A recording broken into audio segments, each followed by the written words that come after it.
Good morning, everybody. Bum, bum, bum, bum, bum, bum. Bum, bum, bum, bum. Bum, bum, bum, bum, bum. Bum, bum, bum, bum. Hey, how's it going, everybody? I'm a little bit behind.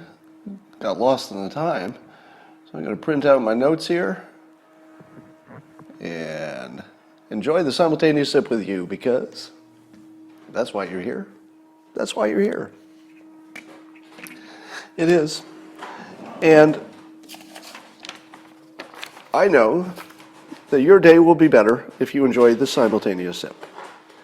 And all you need is a cup or a mug or a glass, of tankard, chalice, or stein, a canteen, jug, or flask, a vessel of any kind. Fill it with your favorite liquid. I like coffee. And join me now for the unparalleled pleasure of the dopamine hit of the day, the thing that makes everything, including the pandemic, better. It's called the simultaneous sip, and it happens now. Go!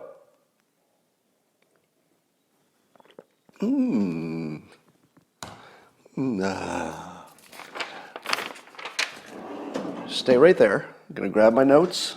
Hold on. Yeah, I know it looks like I'm never prepared. And the reason for that is, well, I'm never prepared. All right, we'll go to the whiteboard in a minute, but let's talk about some things that are happening. I'm taking it as my personal mission to remove loserthink wherever I see it. And loserthink meaning unproductive thinking. It doesn't mean the person saying it is a loser.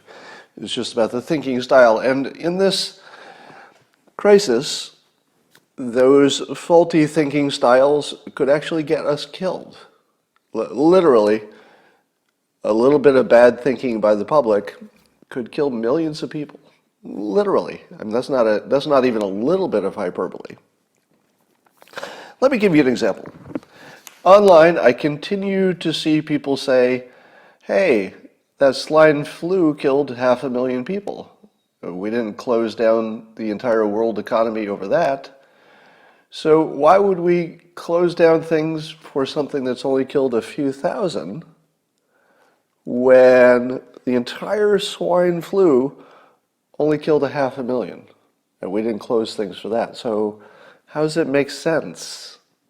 How do those numbers make sense? Why are we overreacting now, say people? To which I say, did you know that the atomic bomb doesn't kill people? Did you know that? And I can prove it.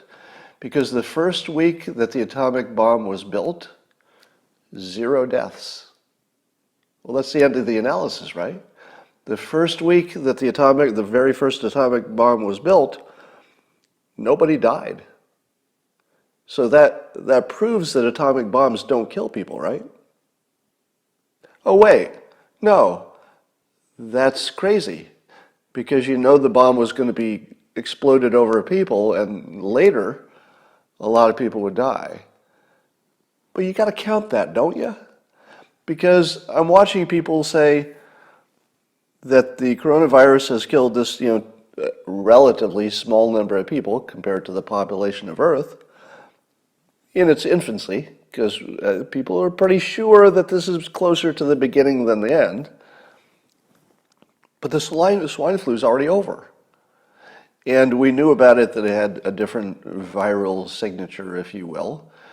And scientists apparently knew that you could stop it because it wasn't as viral, etc. This one is way more viral, and scientists don't believe it's going to be as easy to stop. So we took different measures. Humanity and science both did. But don't make the mistake of comparing the new thing that just started with the thing that we have full visibility about, which had a completely different nature in terms of its virality and its lethality. So I keep seeing people doing this, and this sort of dovetails into there's an article a lot of you asked me about, and a lot of you forwarded to me, and I think I was smart enough not to tweet it.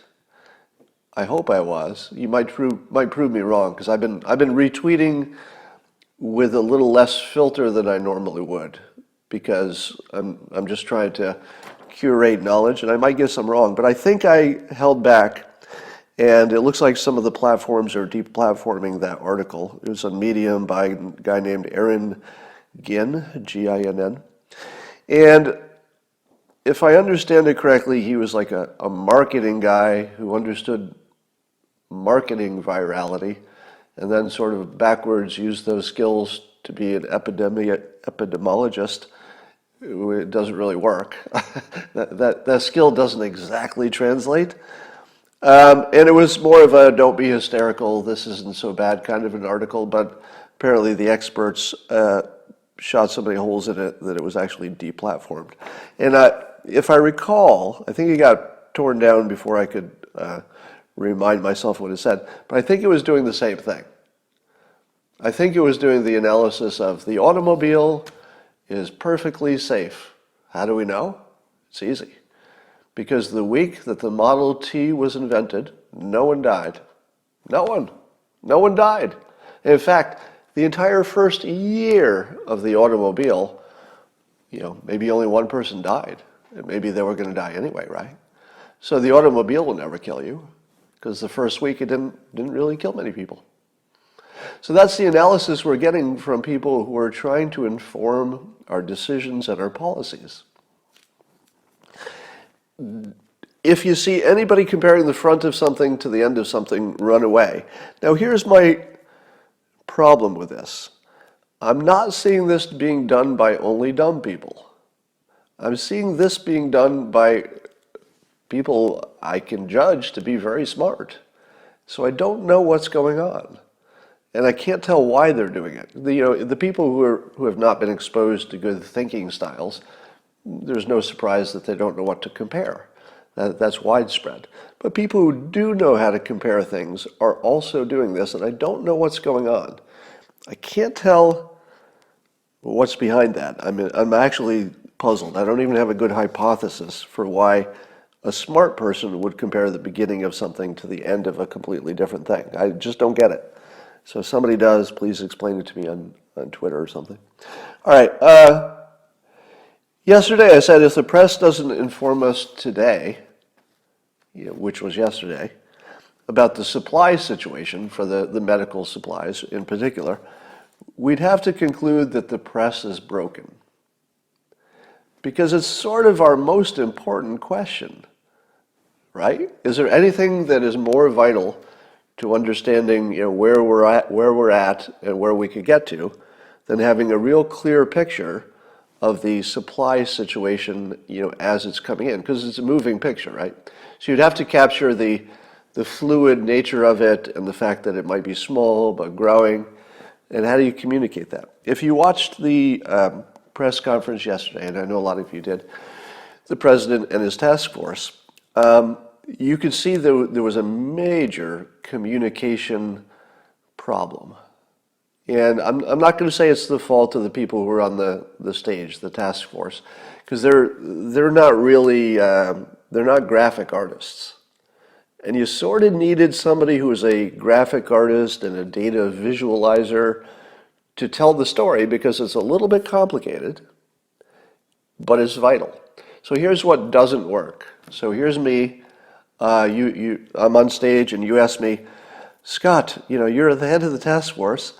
What's the situation with the supply of masks? Just one supply. We'll just keep it simple. What's the supply? So here's how not to answer that question. Well, we're hearing from lots of people. We've got 5 million masks ordered, and we've got 6 million on the way, and people are building factories, and we're working with the public. Do you know what that told me? Nothing. There's no information there. A raw number of masks is completely meaningless to the audience. I saw, and let me give you a sense of this. I saw a letter from a doctor. Some doctor was associated with a big hospital, and I think it was somebody involved with administration, so they knew the whole workings of the hospital. And I saw a number of how many masks and gowns and protective stuff that they wear. And if you didn't know it, they have to throw that stuff away after every use, every patient. So a hospital could go through something like 40,000 masks in like a day or two. So the size of the need is so enormous that, our normal common sense brains, when we think of a hospital, if I picture a hospital, I go, okay, I'm picturing a big hospital. How many people in that would be the medical people who need masks? I don't know, 1,000. So then my dumb non-medical brain goes, okay, maybe 2,000 masks, so you got a backup, would give you all the masks you need for a hospital. Nope. Nope. The number of masks you need for just one hospital is probably in the hundreds of thousands for just this little period of time. Now, I'm playing loose with the numbers, so I'm just trying to give you a sizing. If you come back to me and say, Scott, it's not hundreds of thousands, it might be 80,000 for a hospital. Okay. It's sort of the same point, that they're gigantic numbers for just one hospital.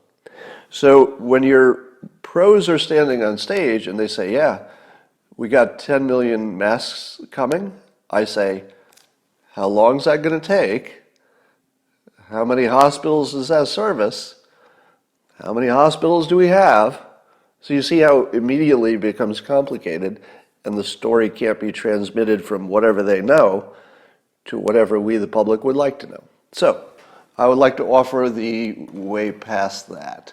This is just one suggestion, and it's a way to visualize data. So it's a data visualization. I'm not using any real data here. These are just, formats so you can see.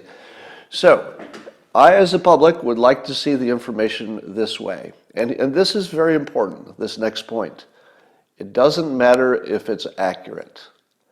Now, if you've ever worked with data and explaining things to management and that sort of thing, and that used to be my job for years. I was sort of a finance guy, and I would put together PowerPoint slides like this and explain where the budget was going and where our investment in technology was heading, and was a lease better than a purchase and that stuff.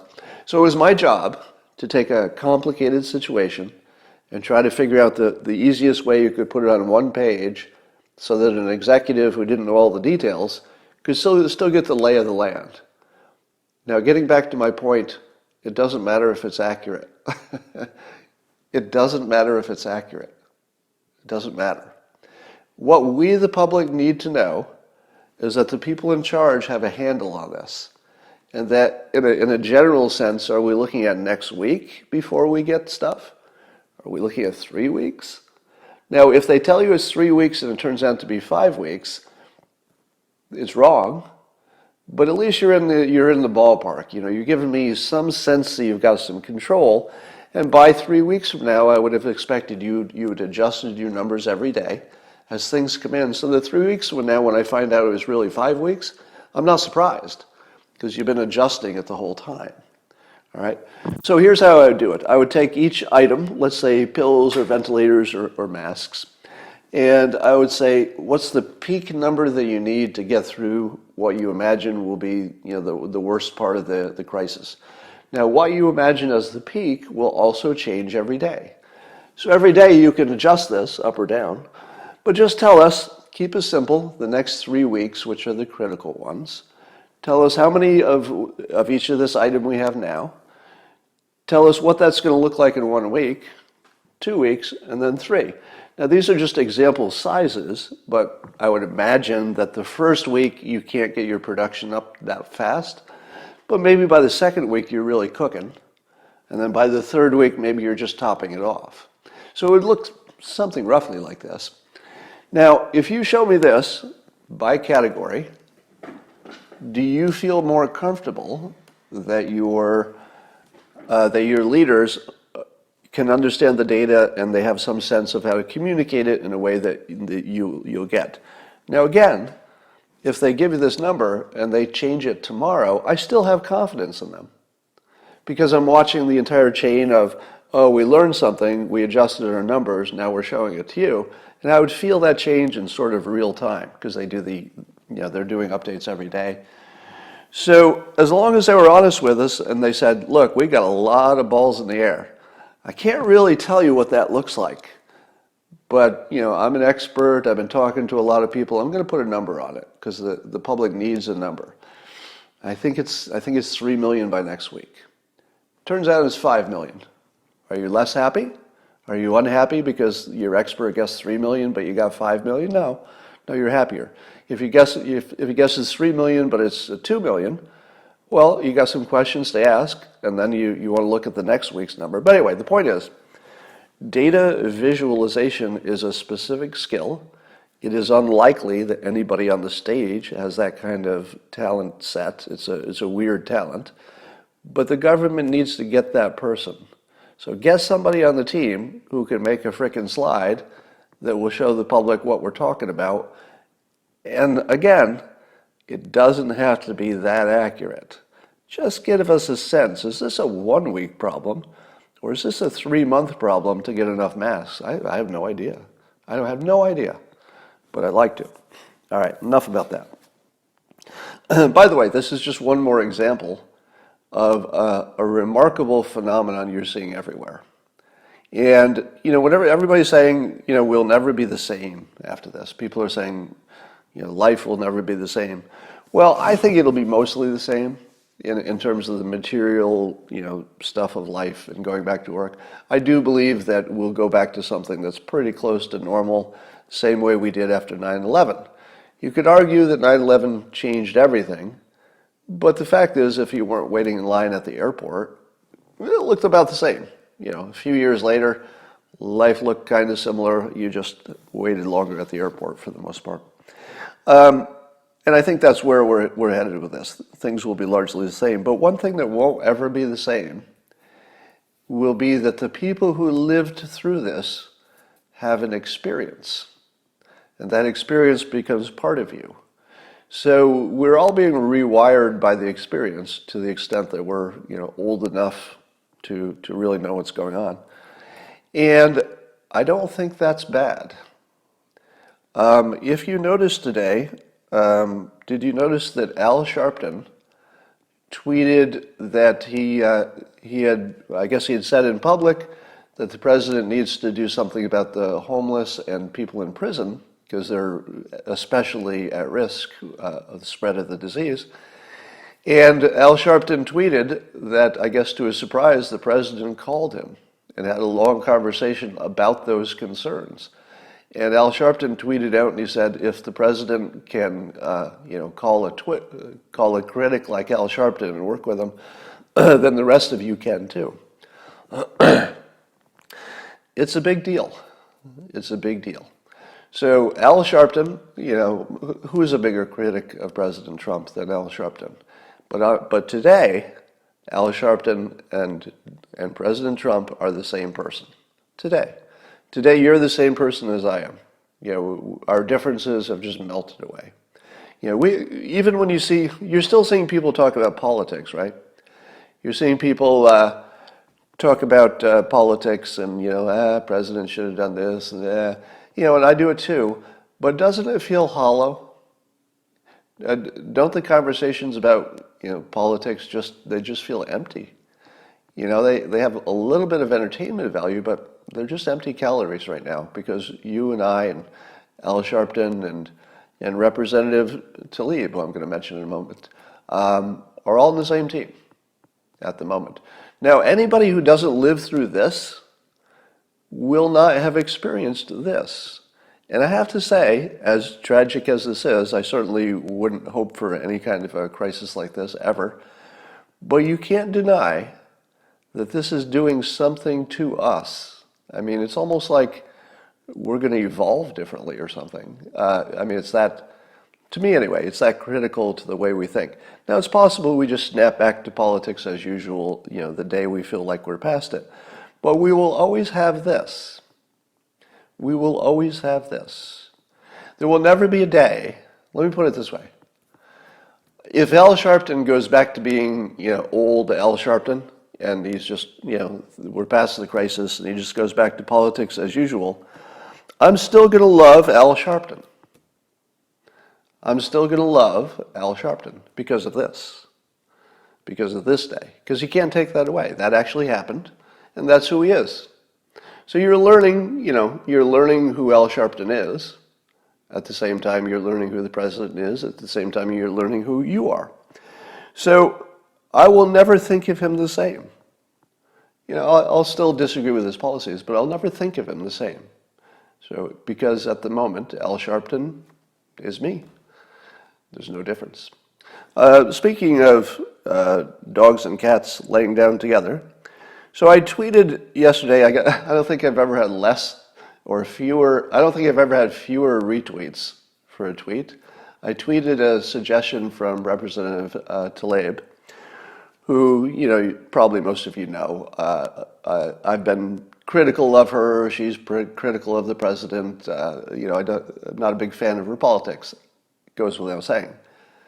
But she had an idea, and I don't know if it's a great idea or if it's not a great idea, but I liked it enough that in the spirit of the crisis, I tweeted it out. And the idea was this, that since we're looking at, it looks like there definitely will be some kind of cash transfer to people who need to pay their bills. So given that it looks like that's going to happen, the question is how best to do it. And I sent around the idea that we should just send out money to people and then rich people can have it clawed back on their taxes, because the government wouldn't know it gave it to you. And then it would send you your taxes and say, we know you got it, so give it back, when it's tax time, but only for the rich people who didn't deserve it. And that would just be a sort of a clean and easy way to get some money out there without the bureaucracy. Now, Representative Tlaib had an idea that is in that field, which is instead of checks, sending out a debit card. And here's the advantage of the debit card. Well, a few advantages. One is that if you've got a debit card and you're going to the store, I think it would reduce the number of things you touch. You wouldn't be handing it to a human, you'd be putting it in a machine. If you use a glove or something to push your buttons, you got that going for you. So that's better than a check, probably. And having to go to a store, or not everybody has a phone they can deposit it. But the other advantage, and I thought this was a big one, is that if you need to do a second round, they already have the card and they just fill the card. So the card would be, prepaid like debit card. Once you spent it, if the crisis is not over, the government could just say, push a button, refill the cards, and you don't have to wait for your check. It's just already there. Now, there might be some downsides of that, and that's really not the point of what I'm saying. So I put it out there so people can wrestle with it. I don't know if it's a good idea or a bad idea. There might be a hidden downside that's not obvious to me. But here's the point. Under any normal situation, I'm not going to be seeing an idea from Representative Tlaib that I say, looks like a pretty good idea. I'm going to forward this. Because today, I am Al Sharpton. I am you. I am Representative Tlaib. I am President Trump. And we are fighting this virus. And at the moment, we're all on the same side. This may never happen again. Maybe in my lifetime. Could happen in your lifetime. But I don't know I'll ever live through this again, where absolutely everybody's on the same team. Period. That's it. I hate it when people say period, but sometimes it slips out. All right. And by the way, the same graph that I was using for medical supplies, wouldn't you like to see that for toilet paper? You would, right? Do you feel, it's weird because when you're the task force and you're managing a crisis, you're probably not worried about the toilet paper supply, right? Right? You don't think that's the top priority. It's like, well, save the toilet paper, all people on deck. Let the hospitals fend for themselves, but we got to solve this toilet paper problem. They're not thinking that. But I would like to suggest that although the task force probably shouldn't be doing anything about toilet paper, meaning the private industry is probably doing everything that needs to be done. I would imagine that the people who make this stuff are cranking it down, shipping it, and it's just being absorbed quickly. But fairly soon we'll get to the point where the hoarders have done their thing and then we stop hoarding. But wouldn't you like to know, is that next week or is it in 3 weeks? Because I don't know about you, but some people are starting to count their rolls, if you know what I mean. Now, why do I even bring this up in the middle of an emergency? Isn't it the least important thing? Nope. No, it is not the least important thing. Certainly people can figure out their workarounds and inconvenience, etc. But psychologically, this toilet paper thing has a much larger hold on our imagination than common sense says it should. Because we're not virologists, we're not medical people, we just need our toilet paper. We're citizens. And if you tell me that I can't get another roll for, I don't know, give me a number.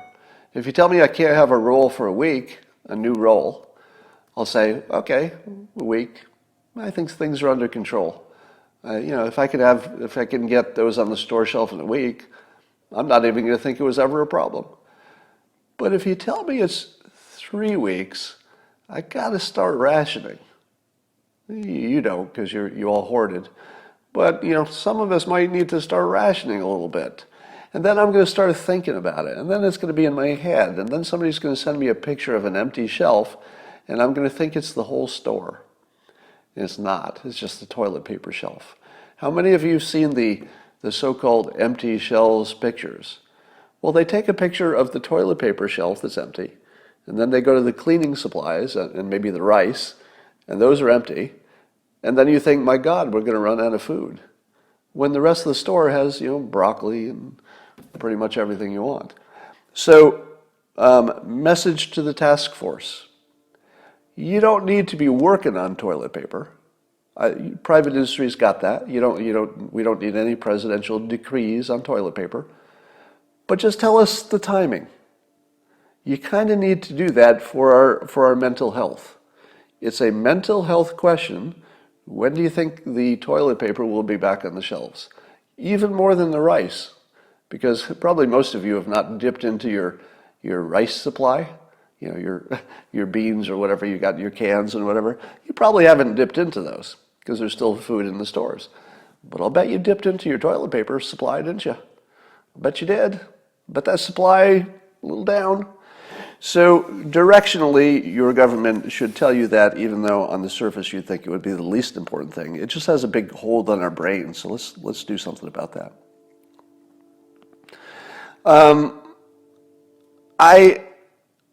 Here's some more good news. Elon Musk, as well as Tim Cook for Apple, they're making ventilators. So it was confirmed that Elon Musk is not just tweeting and talking about ventilators. They're making ventilators. And Apple's making them too, and quite a few. Now, I don't know how many we need, but they're cranking them out. Other people are cranking them out. You've seen do-it-yourself directions for making your own ventilator with, parts you find. So, the opposite of the toilet paper story, where there was this, a trivial thing that had a big hold on my psychology. This is the positive, the other side of that, which is when you hear that Elon Musk is making ventilators, don't you just feel better? Seriously.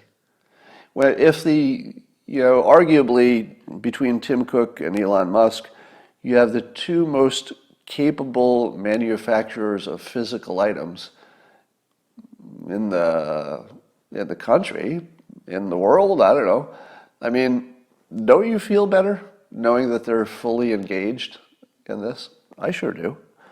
But it does raise one question which I'm seeing over and over again. I should tell you I have two lives that are sort of operating simultaneously during this crisis. There's the public part that you see and all the stuff I tell you.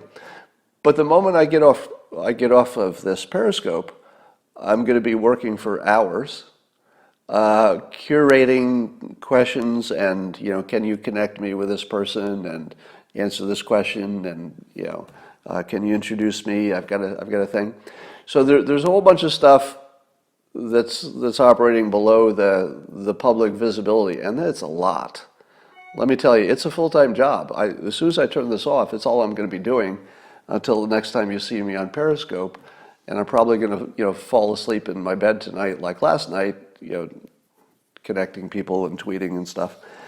So there's a lot going on. But one of the trends which I find alarming but fixable is that when people are saying, I have a source for this or that supply, if it has to be built or manufactured, the source is always in another country. I have not yet identified an actual American company that's stepping up to manufacture. There are a lot of American companies that have connections overseas or their factories overseas. So there are American companies who are using foreign assembly and manufacturing. But it does seem as if this country doesn't know how to make things. We know how to engineer, we know how to order things, we got good lawyers, we got good insurance, but if you need somebody to slap together a factory and start assembling parts, it looks like we kind of don't know how to do that anymore. So we're going to have to look at that. And I'm sure that at this point the supply chain is coming home, so we'll see that happen. Let's talk about Joe Biden because we have to. I'm watching other people, so it's not just me. Other smart people are saying, where's Joe Biden? Where is Joe Biden? And here's my problem. I think that President Trump will coast to re-election unless we are surprised. Unless there's something new that comes up. I think he'll coast to re-election, even with the crisis, even with everything else. Because we're hearing enough of these Al Sharpton stories. We're hearing, Governor Cuomo, Governor Newsom saying that the president's doing the right stuff, and we're going to watch some progress. I think the crisis will turn into a positive for the president because he's a strong leader. And you want a strong leader when you're in a war. And I don't think people want to get out of the canoe and change canoes in the middle of a war, right? So my estimation is that while the crisis can work, both ways, people will find something to complain about. You should have done it this way. But I think the public is going to say, he made some tough decisions, closing the airports and stuff, and it was all hands on deck. He didn't hold back anything once he was engaged. I think he's going to get a push from this, a bonus. So unless it gets a lot worse and there's some way you can tie it to the government's actions in a way that even the public would say, why'd you do that? Which could happen. I think he's going to be reelected. But here's my point. One of the benefits of our system is that you always have a backup small spare tire. So if you get a flat tire, you get a backup. Now, in the course of the regular governing, if your president is taken off the field for whatever reason, you got a vice president. So that's a good backup. Vice president is a good backup for a president. But there's another way in which we need a backup, which is the election itself. So you want to have two candidates, ideally, where if one of them didn't win, the other one wouldn't wreck the country. It may not be the policies you like. Maybe your taxes go up a little bit, down a little bit. Maybe you don't like that second candidate, but they're not going to break anything. They're at least capable of doing the job, right? We don't have that. President Trump is going to be running against, I don't know what. Joe Biden is not even capable enough, and I think we can just say that as a fact. I think we're beyond the speculating part. If Joe Biden were capable of speaking spontaneously on camera to the country in this time of crisis, if he were capable, of course we'd see it. Of course we'd see it. There's no explanation during a presidential campaign, and especially during a crisis. There's no explanation for why we don't see him. We see Bernie, right? We've seen Pelosi. We've seen everybody.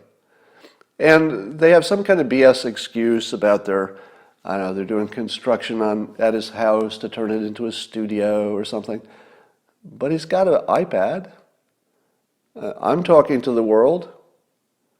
If I were running for president, and this were the production quality, I got a couple of lights over there, and I just closed the shades, and I turned on my iPad. It's pretty good, right? I mean, at least I'm not doing the thing with my phone where I'm recording myself in portrait. At least I was clever enough to turn it sideways. And this is pretty good. If I were running for president, I would just do this. I get a little iPad on my desk, face it, and turn it on a couple times a day and say, I'm running for president. My name is Joe Biden. The president's doing some great things. I'd like to see him do some other things here. And by the way, if I were president, you'd have better health care or something like that. It's kind of easy.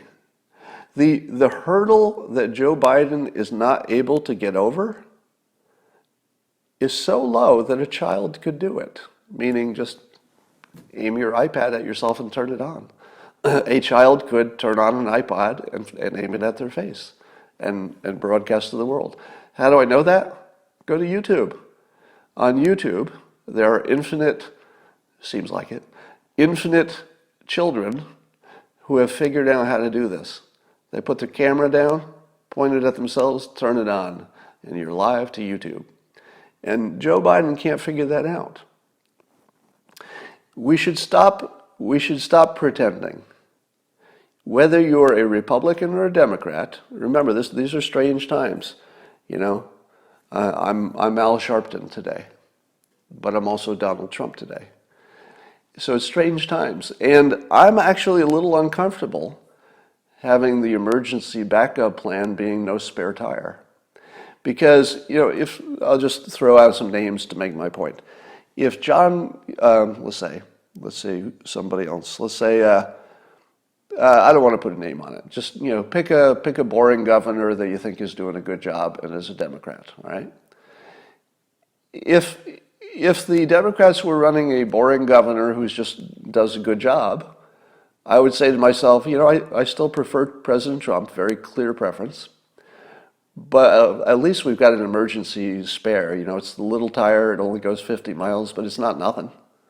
It's not nothing. And Joe Biden is, I don't know how to say it more clearly, it is nothing. Joe Biden doesn't have the capability of doing any job at this point. He couldn't work at 7-Eleven. And that's literally true. I don't think he could handle a job at 7-Eleven at this point. Otherwise, you'd see him on camera. So Democrats, I feel like you need to make the adult decision. And I mean this in a nonpartisan way. I think whoever you run is going to lose. But, do the country a solid and run somebody who could run the country. And that's almost anybody. Now, if you run Bernie, for example, I don't think he has a chance of getting elected. So, you might want to think of your own strategy there. But there are plenty of, moderate people who are still functional. Give us the emergency backup spare. Trump's still going to win. But, we're in an uncertain time. Anything could happen. Give us the backup. All right. I asked people to tweet me questions again today. I did that yesterday, and that worked out pretty well. So let's see if you got any questions for me. Bear with me, as my internet is very slow today. All right, so it looks like I got 181 questions. Some of these are going to be good. Ian says, can you speak about the trade-offs between the response to coronavirus and the removal of civil liberties? Okay. And then he goes on about analogies, but I can answer this question. Speak about the trade-offs between response to coronavirus and removal of civil liberties. Well, here's why you need adults in charge. You need somebody to make hard decisions. Fortunately, we do have a president who can make a hard decision. Imagine if you had a President Biden and the experts told him to close the southern border. Could he do it? Don't know if he could. Suppose you're the experts and you say to President Trump, you ought to be thinking about closing air traffic from Europe. Could he do it? Yeah, by the time you finish the sentence. By the time they finish the sentence, he's on his phone saying, close air traffic from Europe. So you have an adult in charge. People are appreciating that without saying they're appreciating it. We got the guy in charge who's going to make hard decisions all day long, and you can trust that he will, because you've seen it, right? He has such a long track record of doing things that, well, it's a tough decision, but I'm the adult in the room. I'm going to do it, and I'm going to take the heat. Could Biden do that? Could he? It's a real question. I don't know if he could make adult decisions right now. All right, so Ian asks, the trade-off between civil liberties and the response to the coronavirus. I think the best answer to that is that it has to be adult decisions.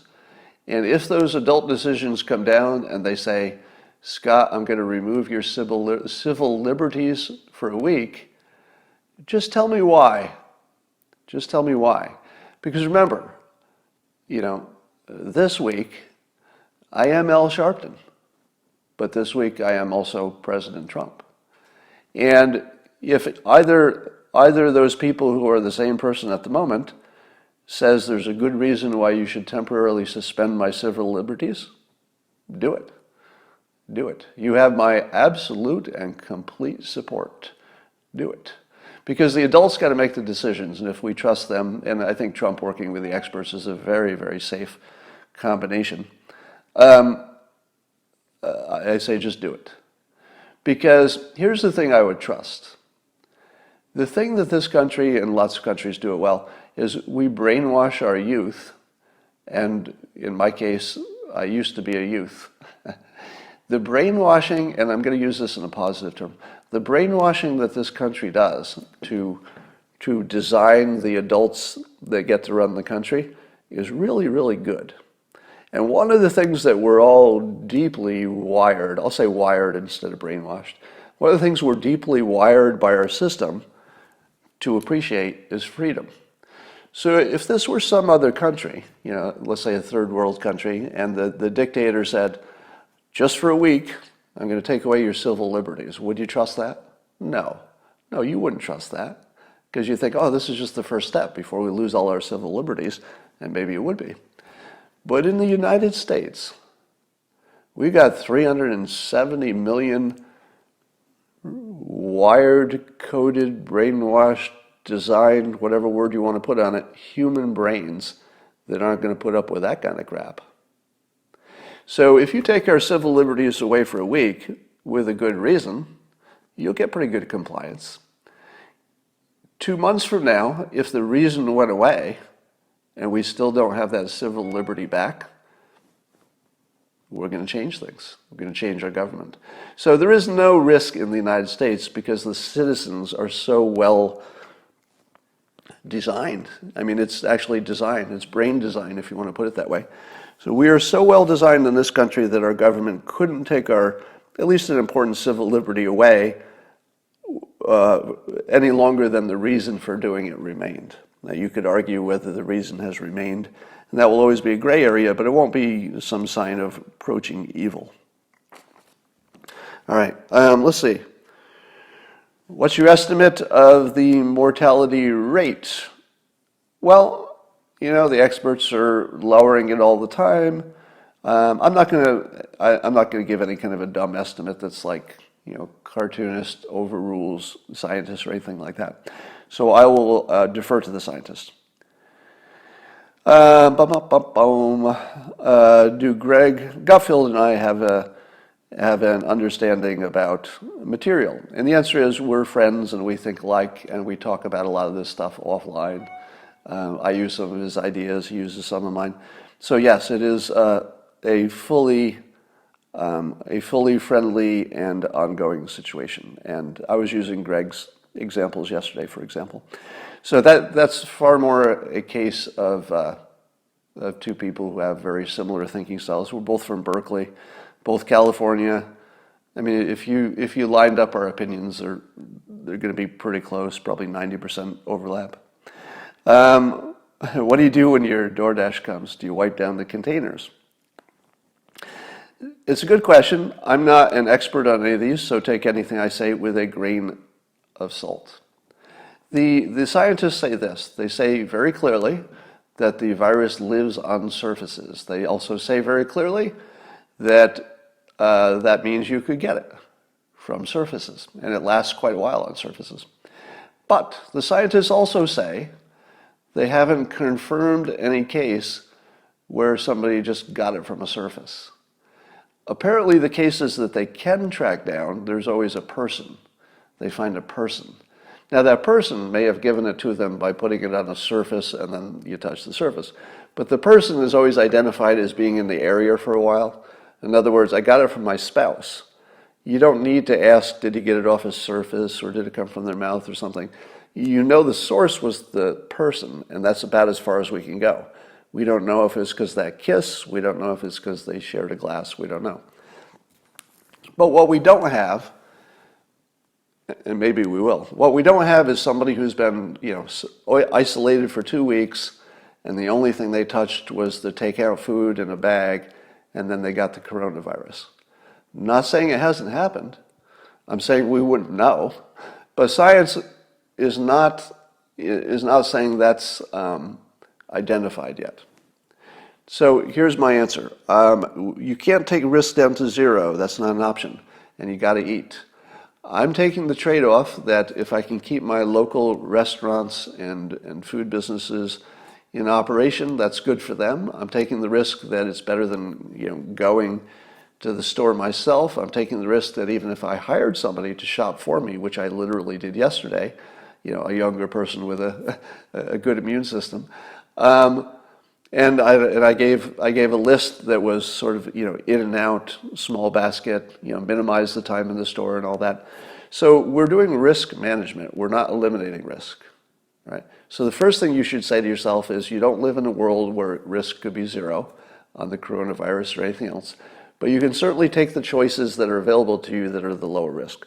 So to answer your question, I pick up my bag from my front step. I have no human contact. I pick it up from the bottom because I presume they carried it from the top.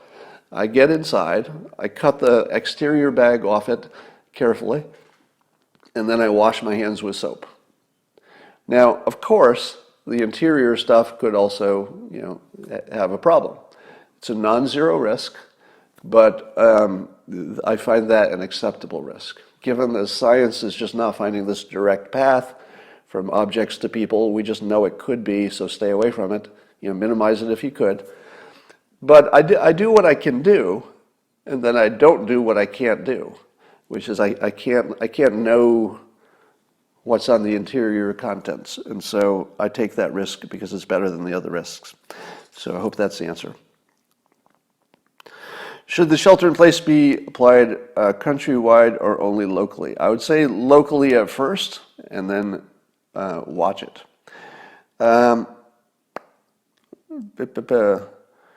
Somebody's saying thank you for the recommendation to watch the movie Ford vs. Ferrari. Yeah, a few people have gotten back to me on this and said the same thing. If you're just looking for a good, non-stressful, feel good about America can do. If you're American and that's the vibe that you want to feel, that movie really delivers. It's one of the best movies I've watched in a long time because it never made me feel bad. It's hard to watch a movie that doesn't intentionally make you feel bad and feel bad for the characters and stuff before they rescue the characters. And I don't like to go through the part where you feel bad before you get to the good news. I just don't want to watch that movie. But this one, because it's based on real stuff, and even though I won't give anything away, but it's not all good news all the way through. Let me just say that. But it doesn't make you feel bad at any point. It's just a well-made movie.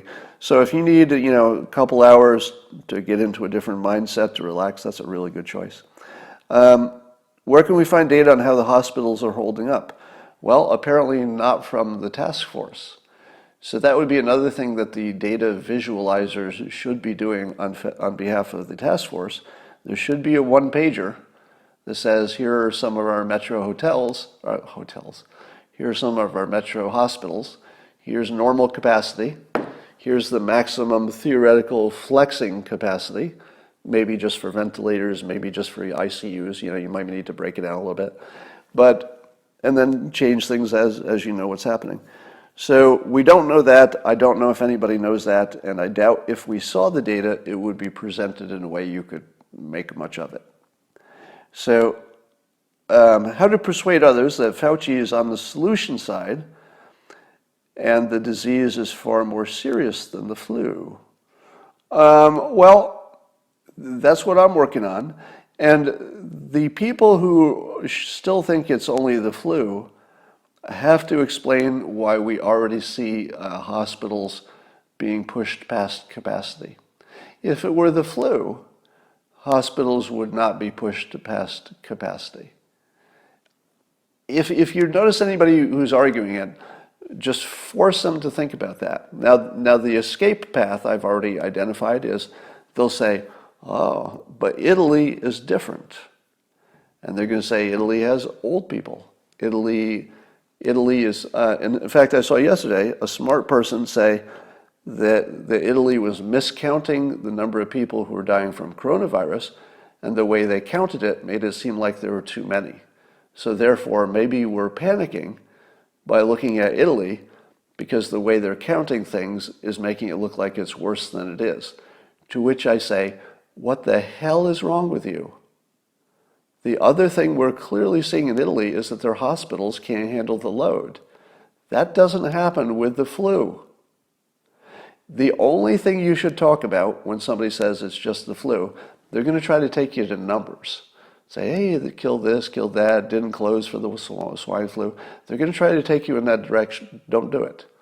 Stand firm and never leave this point.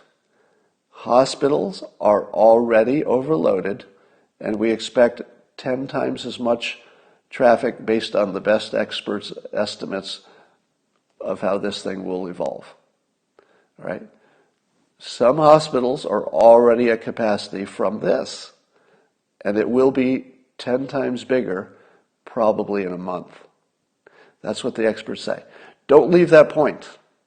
The moment you leave that point, you're vulnerable to loserthink, and people are going to be like, well, it's different. Now, if they say, hey, stop talking about Italy, there's just a weird thing going on there.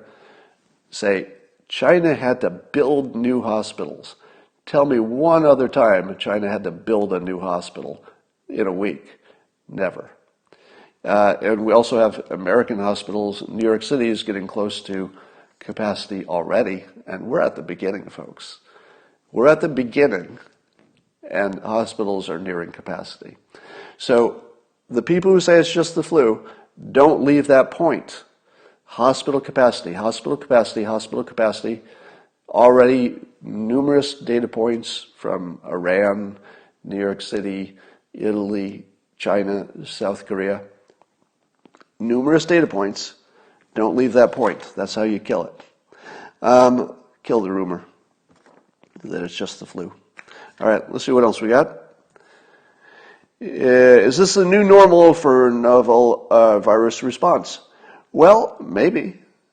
But again, there's a gigantic wild card here.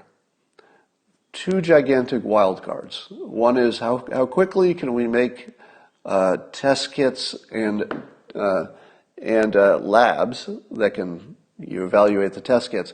How quickly can we build an emergency system for testing that's both product and system for getting it tested and getting back to you? How quickly can we build that? But once it's built, will we always have that as our emergency plan? Because the next time we have a flu, in theory, what we've learned from this one will allow us to just pull the lever and say, all right, in 3 days, we're going to have, 1 billion test kits, or whatever this is the right number. So I think the new normal is that we'll be ready for this war. They always say you're always ready to fight the last war, and that's what bit us in the butt this time, I think. But if you're saying, will we not be ready for the next coronavirus? Well, we're going to know a lot about these anti-malarial drugs that seem promising. We'll know about the erythromycin cocktail. We'll know about the 10 other things in the pipeline. We'll know about the vaccines.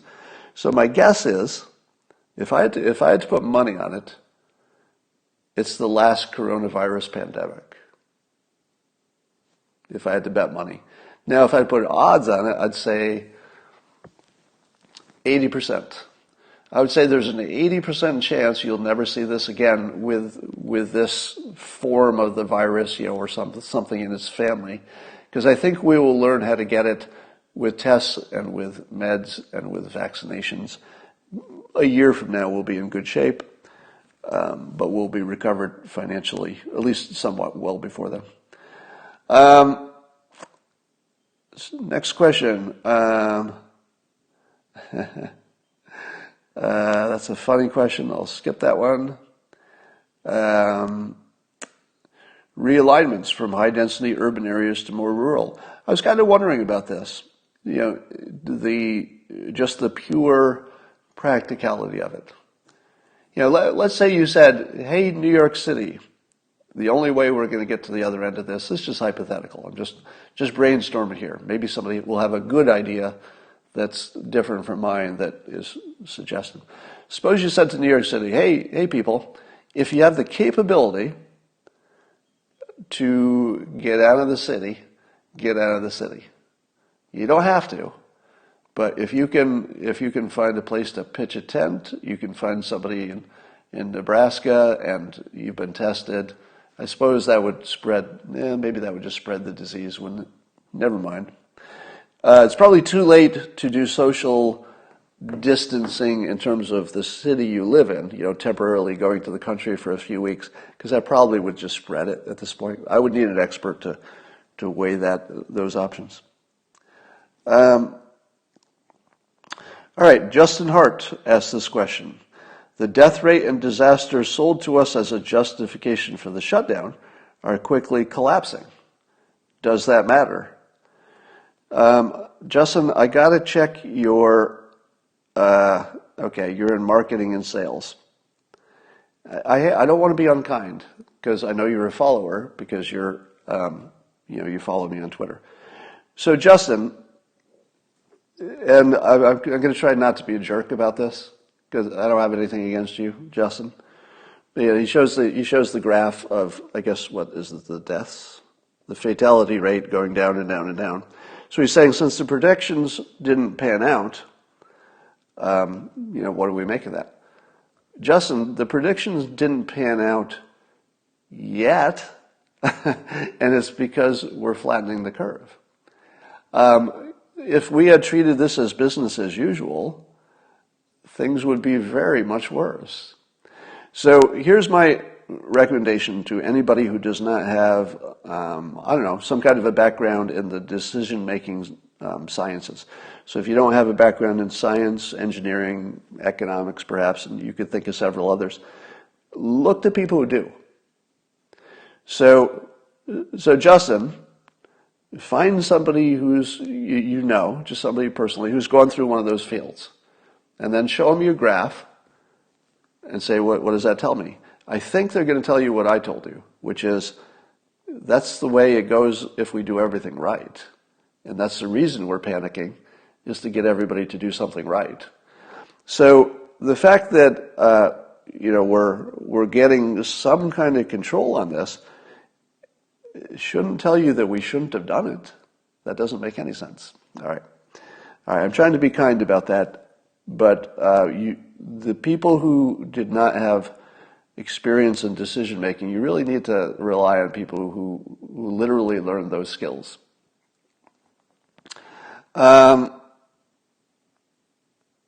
Let's see. Can Biden name his COVID-19 videos that he's not in as his VP if they identify as female? Okay, that's just a joke. And by the way, I don't know if you saw that a Biden campaign video was an expert talking about the coronavirus instead of Joe Biden. He didn't even introduce him. I mean, that tells you everything you know about where Joe is. Whatever's happening is not good for Joe, and I think they just need to make the adult decision and find a real candidate there. How much overcapacity in supplies and equipment is the right amount for future pandemics? Well, unfortunately, nobody knows that question, but I think the smarter approach is to have a pipeline that can be quickly converted. So all of these factories that quickly converted into making masks and stuff, they kind of have a template now. So there must be some kind of, public information about how to make these masks, etc. So I think the important thing is to know how to turn the pipeline on quickly, not just having some in the emergency supply. Somebody said, I've heard 3 months. That sounds about right.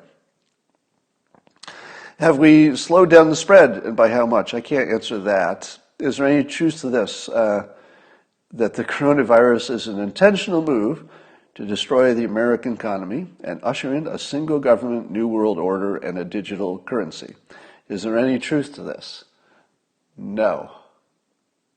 No, there's not.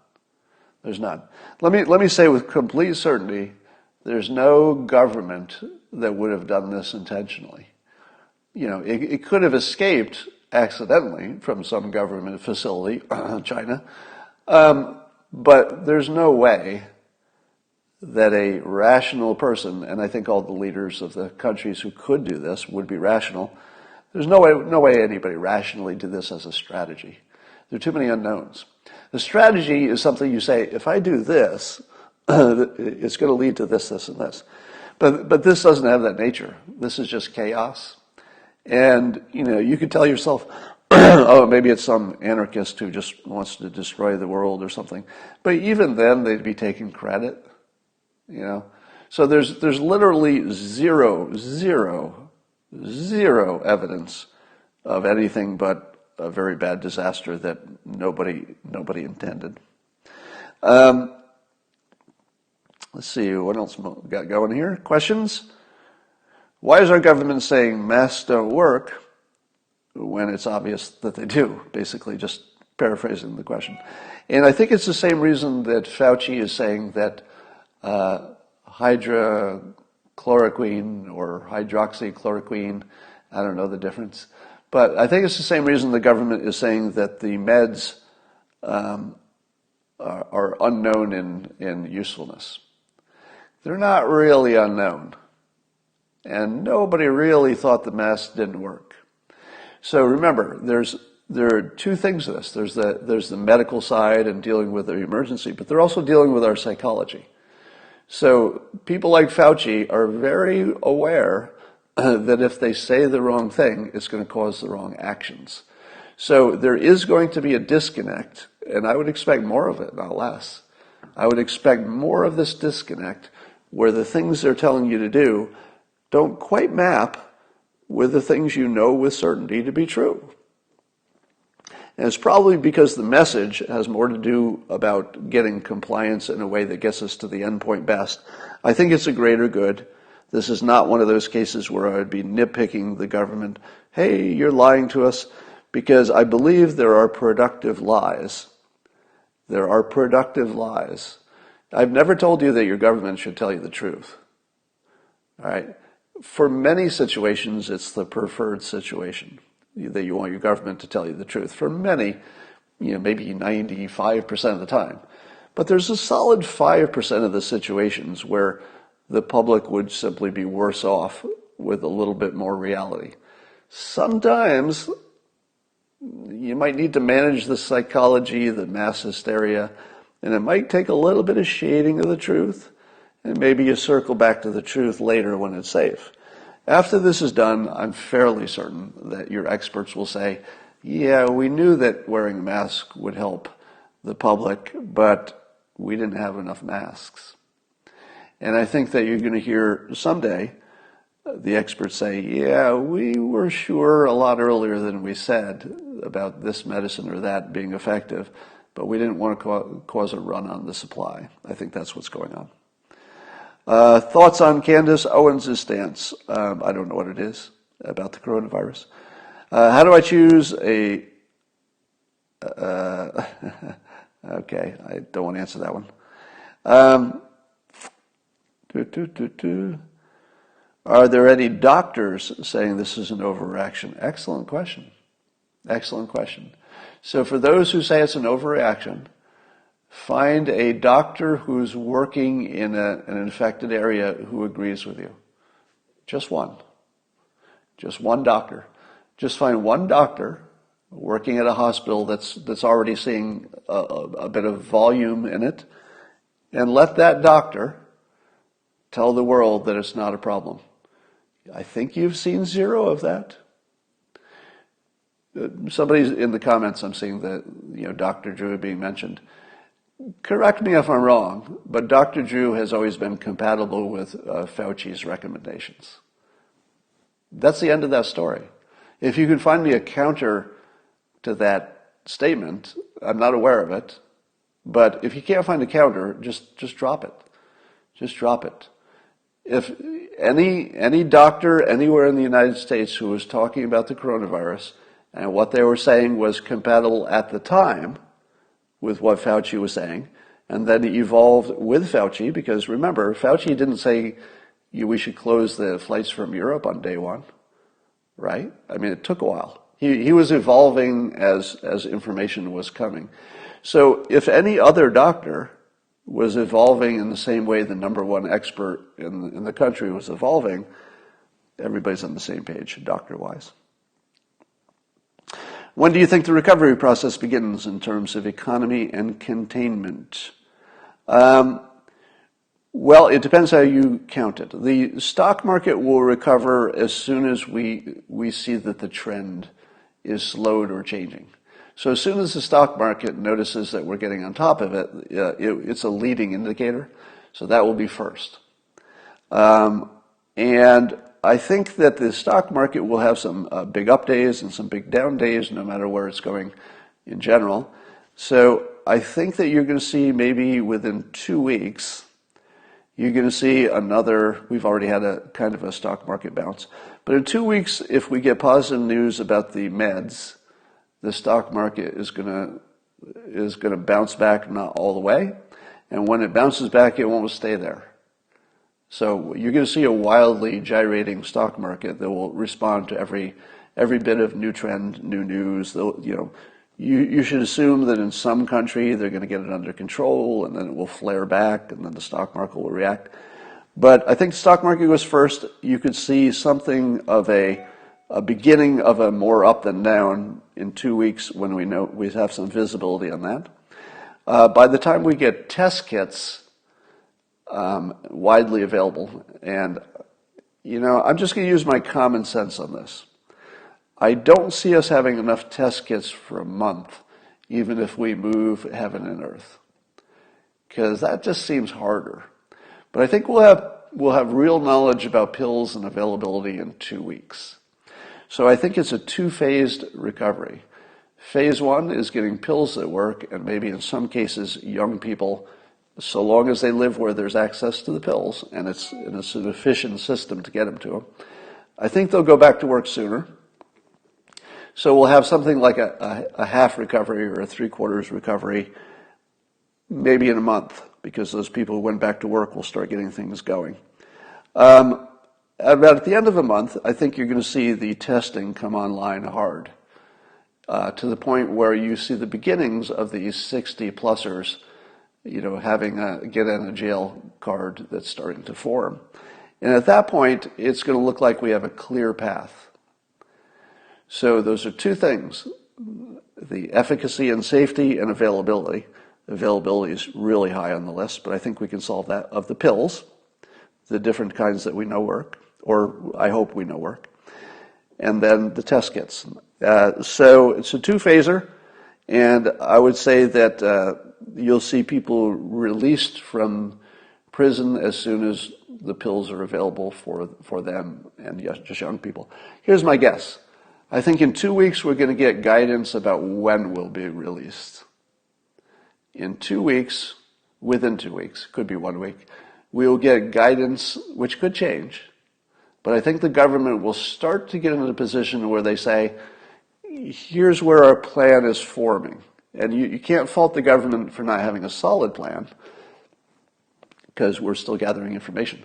But if they say, we're looking at, this is our back to work date, and we've got a plan to feed people until then.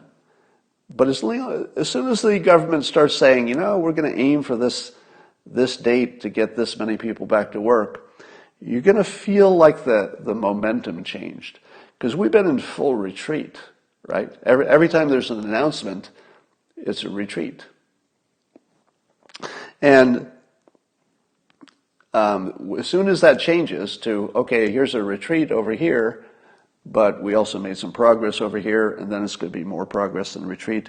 I think in a month, it's going to be basically nonstop good news about human ingenuity.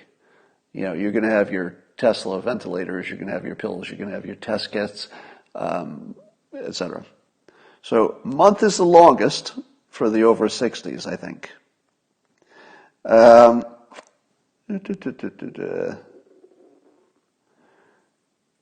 So somebody asked this question. I don't know the answer, but it's an interesting question. If you had two people, one is infected and one has symptoms, you know, coughing, etc., and one does not, and they both go out in public, let's say to different parts of the public, which one would infect more people? Someone who had no symptoms or someone who had obvious symptoms in public? Interesting question. I think it would depend entirely upon the nature of that public gathering. Is it a restaurant or is it just a crowd or whatever? But you could easily imagine that the person with no symptoms would take fewer precautions and would be less easy to identify as someone to stay away from. If you see somebody who's coughing, you know, you're running hard in the other direction. If you see somebody who's not coughing, well, maybe you think this is a one time you should shake hands. So could go either way. It's a good question. What are the actual real changes needed for healthcare independence from China? Mostly supply chain, I think. I think it comes down to that. Just making stuff here or making stuff. I mean, I can imagine making it in Canada or Mexico gets you close to the same degree of comfort. Now, you might say to yourself, I don't know, does Mexico give you comfort? And the answer is yes, because our military would just go in and take over those factories if anything funny happened, right? So we can't do that with, you know, China. If China said we're going to withhold your meds, what are we going to do? We're going to go without meds. But if Mexico said, ha ha ha, United States, we're going to withhold your meds unless you do what we want, well, we'd have the military would be marching across the border and surrounding that factory in about 10 minutes. So you don't have to move it to the United States, but you need to move it into the neighborhood, if you know what I mean. You know, and Canada would be equally safe, not for military reasons, but because we know we would work productively with them. That wouldn't be a risk. Can Congress make April and May rent and mortgage payments zero? Because the theory being that it's easier for the landlords and the banks to absorb the losses. You know, I've thought about that, but I'm not smart enough to connect all the chain of cause and effect. So it's an appealing suggestion, and it would go like this. If you're paying rent or you're paying mortgage, you just don't pay for 2 months, period. And then it just starts when things go back to normal. That might actually be a good idea. It's good enough that I'd like to have an economist wrestle with it and tell us, because, you know, you've got, and I know in my own life, I know people whose only income might be the several rental properties that they have. So for the several rental properties, those people do not pay rent, means that at least the one person doesn't have an income that month. So I don't know, you'd have to do the math, but I wouldn't rule it out.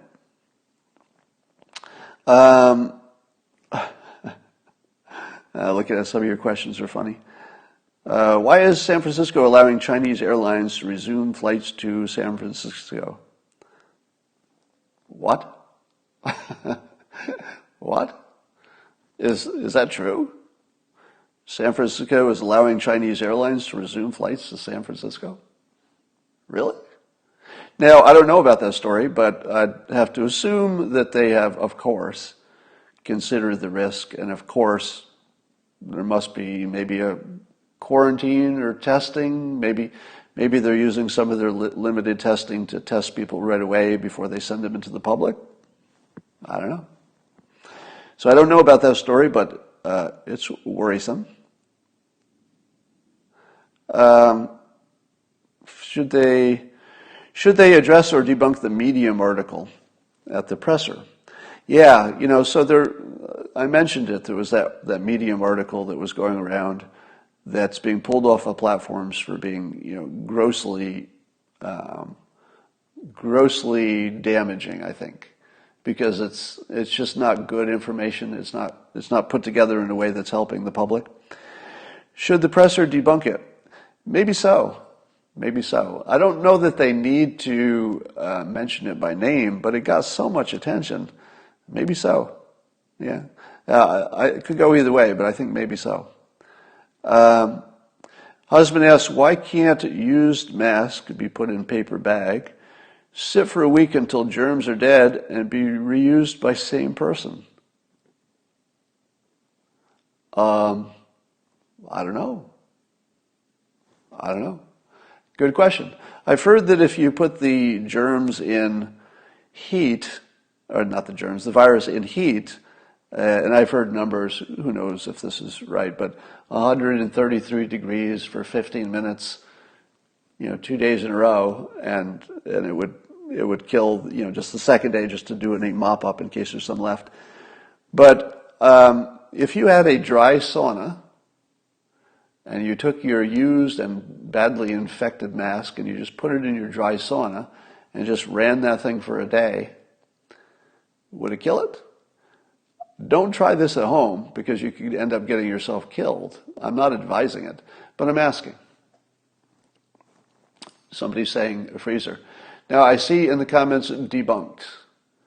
So let me give you the common sense answer because I can't answer you scientifically. The common sense answer is there are a lot of doctors and scientists involved in this question. I'm pretty sure they would have tried that. I'm pretty sure that we would know that. But just in case,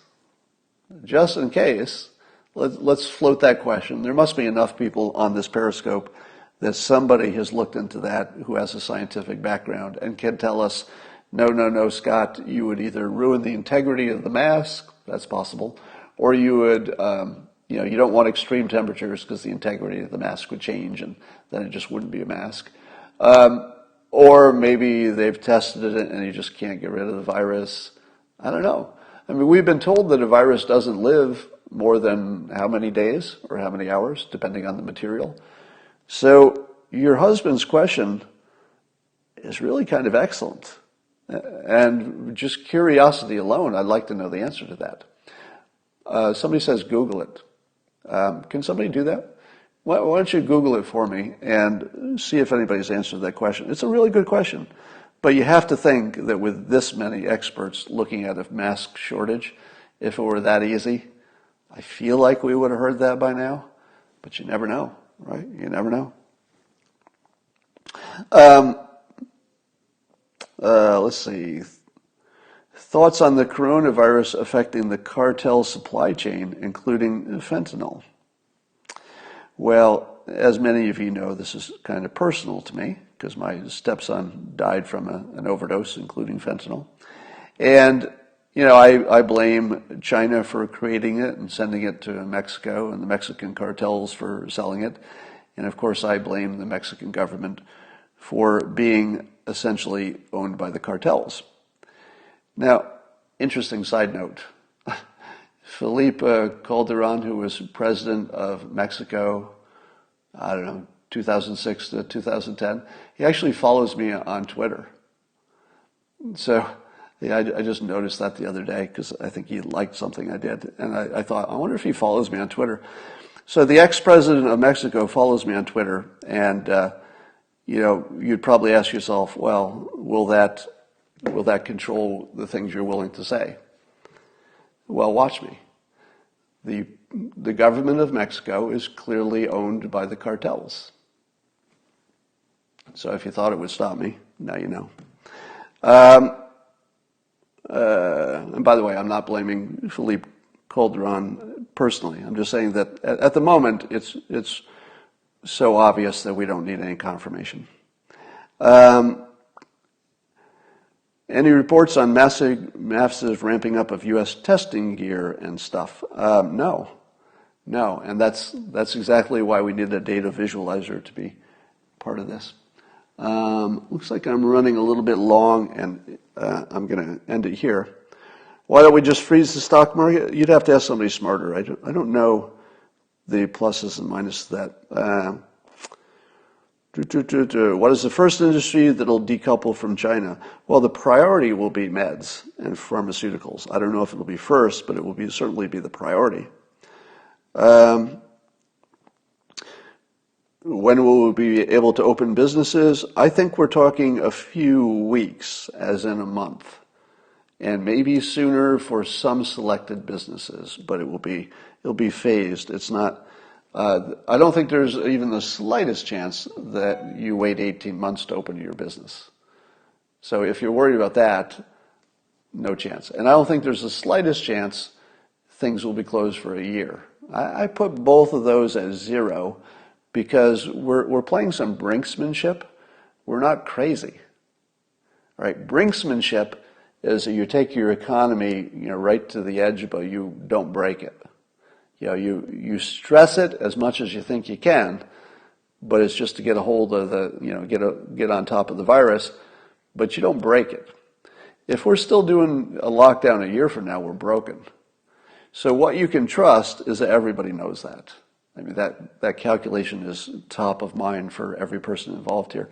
So this reminds me a little bit of an old Star Trek episode where the Captain Kirk is asking the chief engineer, Scotty, Scotty, if he'll give him warp 9.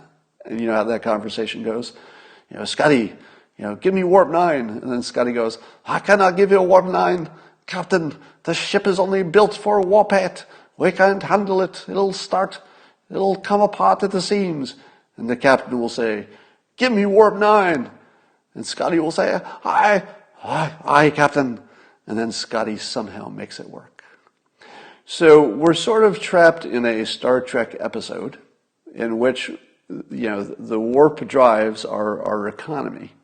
And right now, that economy is sort of at warp 9 in terms of, danger to the structure. But we're not going to go to warp 10 because even Captain Kirk doesn't ask for warp 10.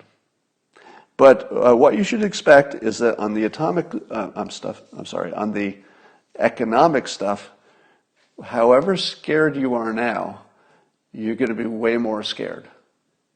Because doing the right thing and doing the wrong thing look exactly the same for a while.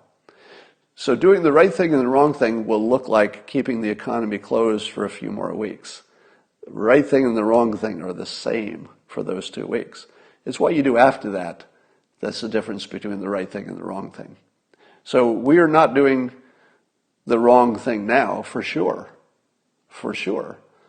because we're not going to break the government, or I'm not going to break the economy in a few weeks. But if we're having this conversation in a month, then you're going to have to ask yourself, is Scotty or Captain Kirk on the right side? But, there are a lot of adults in the room making those decisions, and I think we'll be fine. And I will talk to you again later today, not sure when, but before you go to bed, and I will talk to you later.